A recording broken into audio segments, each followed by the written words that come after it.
BCS championship.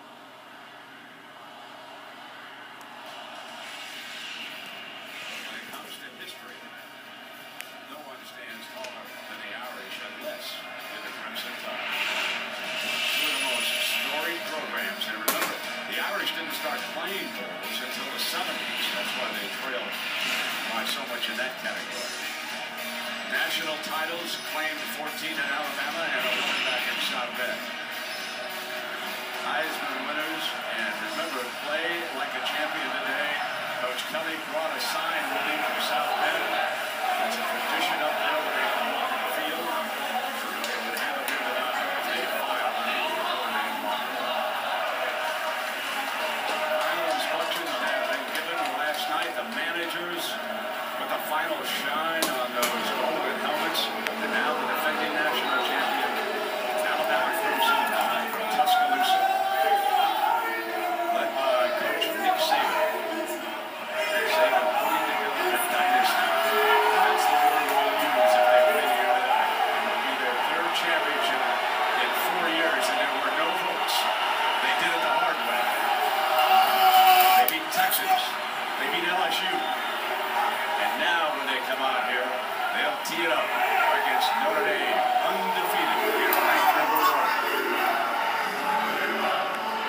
The Tide on the stadium.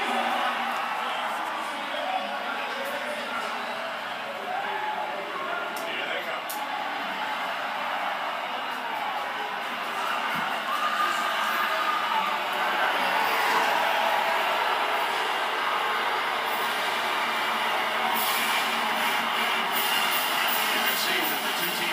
Same tunnel here in Sun Life Stadium.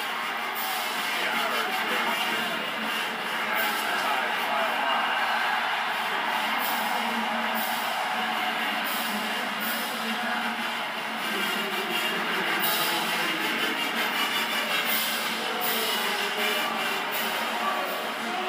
Final members of the Alabama entourage onto the field.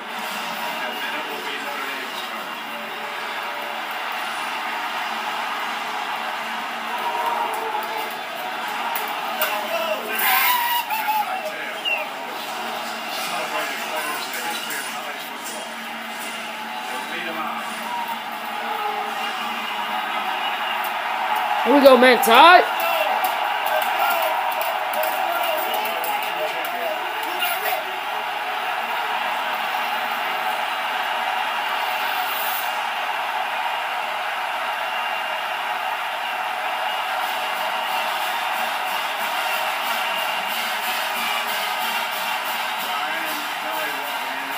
This has been the Nissan pregame shift.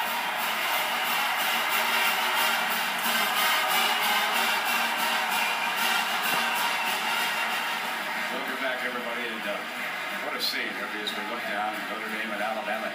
And you know, a year ago, when the Crimson Tide throttled LSU, A.J. McCarron stood up, and I think he played perhaps the best game he'd ever played for Nick Saban. And I think he knew coming into the game that he had an opportunity on that first intent passing to be able to step up. It's amazing what it's done to his confidence. He comes into this game now, not just winning that and securing a championship, but beating LSU in Baton Rouge, beating Georgia in Atlanta, and securing that SEC championship. They're going to put a lot on his shoulders in this game. He's going to have a lot of responsibilities at the line of scrimmage to make the right checks and try to attack this Notre Dame D. When he moves up to the line of scrimmage, what he sees Manti. He does see Manti, and I think Manti, because as you saw as he took the field, he's such a leader for this team. He's so instinctive. The fact that they're an underdog, he senses that Notre Dame needs to start fast, and Manti Te'o needs to be able to see things and make sure he makes the right reads. Of course, on the other side, there's another number 5 for Notre Dame. Everett Golson, you and I agree, he's one of the key performers here tonight. Yeah, Everett Golson's going to have to play well for Notre Dame to get out of here with a win. And I think Brian Kelly's going to put a lot on him. I mean, he's been a little erratic early in the year, but you can see in the last 5 games, he's really starting to come into his own, not just with the numbers, but just with the swagger. And I think tonight, you're going to see him throw the football a lot more than he's thrown all year because of the way they want to try to attack this Alabama defense. I want to stay away from number 48, D. Milner. He's pretty good defensively. Yeah, I think a big part of what Notre Dame wants to do is look for matchups that are to their advantage. D. Milner's an All-American. They'll be looking for other areas besides D. Well, let's go down to our Pac-12 referee, Lam Clark. Heads and tails. Captain, what is your call? Tails. The call is tails. And it is heads. You won the toss. Notre Dame has won the toss and elected to defer. Receive. Let's go. Alabama's choice this half. They will receive. Good luck, gentlemen. So the Tide will handle the ball first. Let's go down. He's with Coach Nick Saban. Tom? Well, thanks very much. 37 days to prepare. Essentially, it's a one-game season. What's your biggest question about your team right now, Nick? Well, you know, how we come out and play and execute after that kind of break. I think it's the discipline and execution, the focus to be able to sustain and do your job and play with a lot of poise, overcome a lot of resiliency in the game to overcome adversity is going to be real important in a game like this, especially early on with the emotion. You believe in process, but ultimately the game is about result. Why will you win tonight? Well, you know, we got to play our best game. I mean, if we play our best game, that's going to give us the best opportunity to be successful. And that's what I'm hoping for as a coach. That's what we try to prepare these guys for.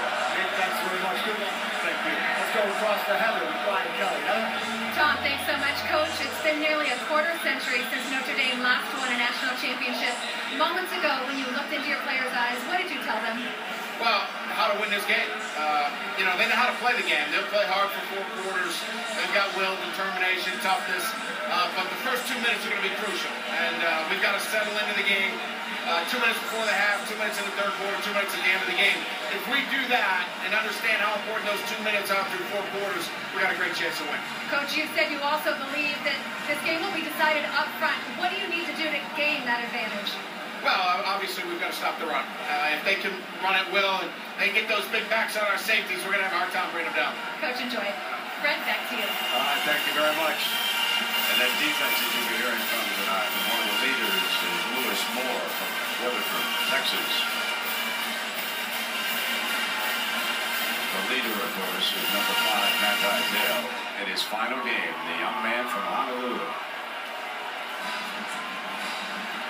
You know, Herbie, I mentioned that the Irish are a big underdog in this game. In some places 10 points, and there have only been 2 greater underdogs in the history of the BCS championship.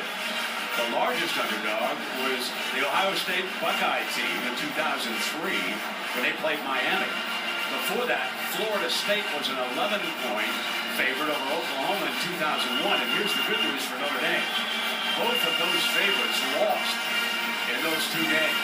And I think Brian Kelly just brought an outstanding point up with Heather Cox, and that's mentioning the importance of starting fast. After a long layoff, and you're a big underdog, the emotions in this building, it's electric.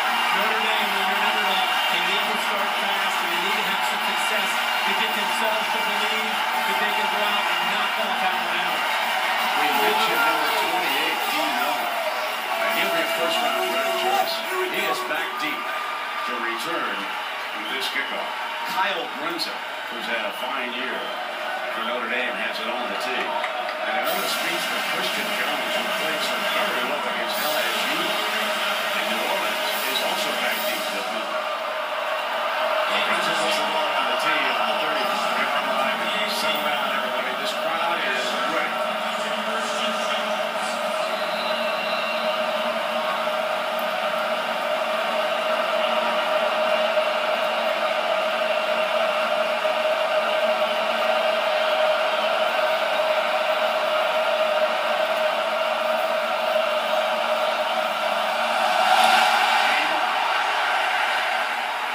Jones from the 1-yard line to the middle and out to about the 19-yard line. So here comes the redshirt junior from Mobile, Alabama. Played at St. Paul's Episcopal High School, A.J. McCarron. Amazing what a year will do to your confidence in a national championship. As we said earlier, Brent, they're going to put a lot on his shoulders in this game the way they have this year. Doug Nussmeier, the new offensive coordinator, has used his experience to put a lot on him as far as making the right checks, getting him out of bad plays. And tonight, Alabama wants to run the football to be able to set up the play-action pass. Eddie Lacy is in the deep set.